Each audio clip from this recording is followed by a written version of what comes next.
You know, I've heard a few people say that Spider-Man PS4 is overrated trash that does not deserve the praise that it is getting on Metacritic. Now, I want you to keep this in mind. I run an Xbox-centric YouTube channel. We talk about the good, the bad, and even the ugly on the Xbox side of the fence. It is my preferred platform, so keep that in mind, because I've got no reason to boost Spider-Man up to add this bias that Metacritic might have according to some people. It's just 100%, is it worth a damn? Now, I have to start this review by addressing something that's been fueled by a bunch of morons that don't actually look into anything themselves. I already know what some of you are going to say. Ha-ha, didn't you say that Spider-Man was downgraded? Ha-ha! Clearly, if there is a screenshot on screen and I'm talking about a downgrade, I'm talking about that screenshot, not the entire game. After all, how could I have possibly been saying the entire game was downgraded when 4 weeks before the game came out, I did a podcast and talked about how the game was upgraded? So stop attacking people that agree with Digital Foundry in their own analysis.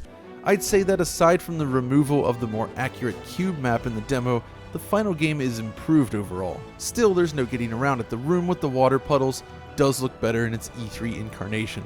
And as I said before, I believe this is down to an artist change, not one driven by technical requirements. But John said it was creative vision. Yeah, and John also said more than once that it was his personal theory that it was creative vision. And you know what? If that's the case, Ubisoft, hey, they're the most creative motherfuckers on planet Earth. I gotta give it to them. I never saw it this whole time. So as I said, there have been some compromises, but I think the game has been upgraded overall. I just want to address that, save a few of you, a very select few of you, your time and effort in the comment section. And of course, you know what? Let's get into it. So I do want to kick things off by talking about, well, hey, some people were right about this.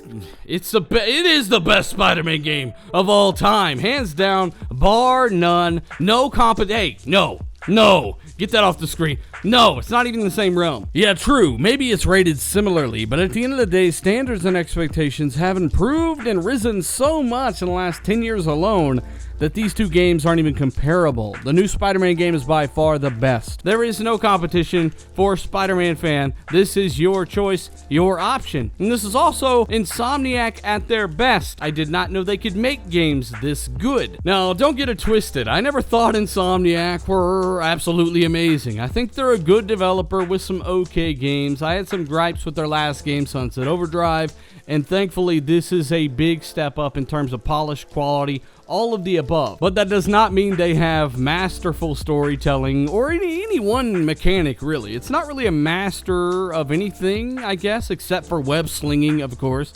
It's more of a jack of all trades, and I think those parts come together to form a very solid game. And this is a great example of what a good team can do with a solid 4 years of development time. Time is the most important thing when it comes to the quality and detail of a game. Not necessarily one guy on there that just knows how to make everything look amazing. They need time to make things look amazing. They need time to polish things. And Spider-Man PS4 takes the crown easily when it comes to Spider-Man games. Nothing else even close, and it's also just a great game in general. There is no bias on Metacritic here with this one. There's no BS here. It is a solid 87. I think it's exactly where it needs to be. This is pretty much the best game they've ever made. And for those that just clicked the video to see me trash Spider-Man or to see if I'd be talking badly about Spider-Man, I know there's some Sony fans out there. He gonna take a dump. He gonna take a dump on Spider-Man. You know, calm down. You know, if I'm not going to lie to you about what I think about an Xbox game, then I'm definitely not going to lie to you about what I think about Spider-Man. Why would you take my opinion either way if that were the case, right? So I'm just going to keep it 100 as I always do. I'm not always right, but I always do give you my honest opinion. And really, I think Spider-Man's a great game. I want to talk about some of the great things about it and some of the cons as well. Let's get into that.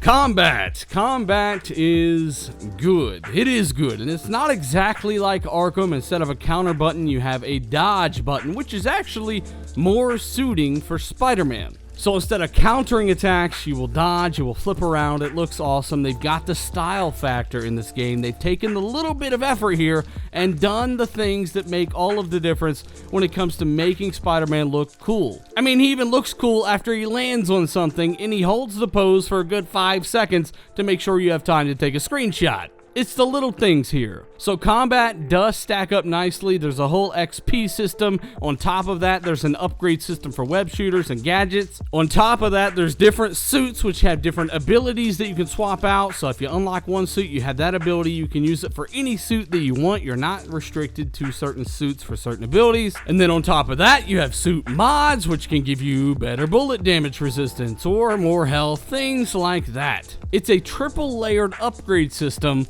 that actually works very well. And just like Arkham or really any other RPG, you level up as well. So level 10, 15, 18, 22, I mean, it's got all of those things. And these things come together to form a cohesive combat experience.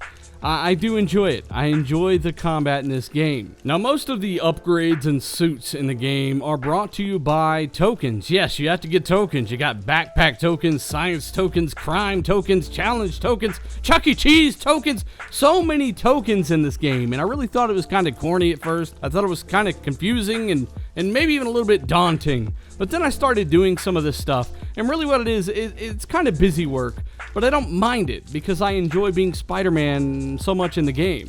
So crime tokens, you get them by solving crimes. Research tokens, you get them by doing things like solving public problems, water pollution, stuff like that. You also get some tokens for finding book bags. Now, most developers would have something like book bags be a collectible, which is what I thought they were initially. But ultimately, they're so easy to find that I didn't even mind the book bags. You find out where these book bags are, as well as pretty much everything else on the map, by unlocking towers. Yes, towers. And you gotta scan the frequencies using a mechanic straight from Arkham. But bottom line, it's not hard. It tells you right where the book bag is, you go to it, you get your Chuck E. Cheese token, and you also get a little bit of backstory from some other items he may have had in that particular book bag. It's one of those things that the less you think about it, the better it is. But at the end of the day, combat's great, the upgrade system attached to combat's great, the XP system's good, tokens are pretty easy to get, linked to simple, busy work side missions, and yes, I would have liked for there to be some kind of narrative behind some of these token-driven missions, but unfortunately, it's just not the case. Side missions do not really stack up either when it comes to narrative. Nothing super interesting here, though they are not bare bones. There is some story there. There is something to do in these side missions that is worth paying attention to, so keep that in mind. And with that, we can move on to the story. No spoilers, but yes, it is definitely worth paying attention to. It's one of the better Insomniac stories, and it's one of the more interesting Spider-Man stories I've seen in a game. Some boss fights could have been much better, but that's hit and miss. It depends, and it also is personal preference as well. When it comes to the writing of the game, definitely some of Insomniac's best work. They have always excelled at humor. There's plenty of it here in the game. There are QTEs in the game as well, especially with some of the side content. Personally, I did not find these to be intrusive, but keep in mind I also enjoyed Rise, Son of Rome. The biggest issue with the game in terms of its mechanics is definitely the camera. It's not horrible. It works 95% of the time, unless you're in combat. If you are used to the Arkham style combat, the Arkham camera that comes with that is much better. With Spider-Man, I find myself looking at trees and walls, and it seems to be fairly automatic most of the time. While doing combat finishers with triangle and circle, much like Batman, the camera automatically tilts and shifts to certain angles that often have you looking at some guy's asshole. So hey, that's the most obvious flaw I can find with the mechanics of the game. And it does affect combat to a very small degree. It's not game breaking, it's not horrible, but as a Arkham fan, as somebody who's run through those games several times each, it was instantly apparent to me. I had a few people message me on Twitter about the Mary Jane stealth sections. Yes, you do play as Mary Jane, but those sections are limited to about 10 minutes each, and they weren't really a bother. Graphics were absolutely phenomenal. In most areas, they were outstanding. Nothing bad to say at all there. And the footage you see on screen is actually not indicative of what the game looks like. I usually use DVR capture from my Xbox One X with a thumb drive. That's all I use, no capture card. I did the same here because I don't own a capture card. So this is capture straight from the PS4 Pro's internal DVR. This DVR does not hold a candle to the X's DVR. As a result, the footage doesn't look as good as it should, even though I've rendered it at max quality. So graphics are a non-issue. Don't even think about it. If you're looking for a visual showcase, this has you covered. A few things worth mentioning. I did have two glitches. One where the screen went black, but I was still able to play, but unable to pause the game. Kind of odd. And another where I was supposed to stop two cars. After stopping them, it told me the car got away. So that was odd. Another small criticism in a sea of compliments is the way that you abandon certain missions. So if you are tackling a construction site or a hideout and you want to stop, you swing off, well then a pop-up appears on screen asking you if you would like to abandon the mission. You then hit yes, only for it to reload the entire map around you. It's not all that intuitive. I wish you could just swing off and come back in real time. But, hey, it's not huge, but it is something that could have been more intuitive. I also found no difficulty issues. Keep in mind, I'm an Arkham veteran, so all of this came pretty easily to me, but that mileage may vary as well. So, what's the bottom line? The game is a rock-solid 87 out of 100. It is a B+. It is a great game. I've gotten this question quite a bit. Is Spider-Man worth buying a PlayStation 4? Well, that depends. Do you have 3 or 4 other titles in addition to Spider-Man that you are interested in?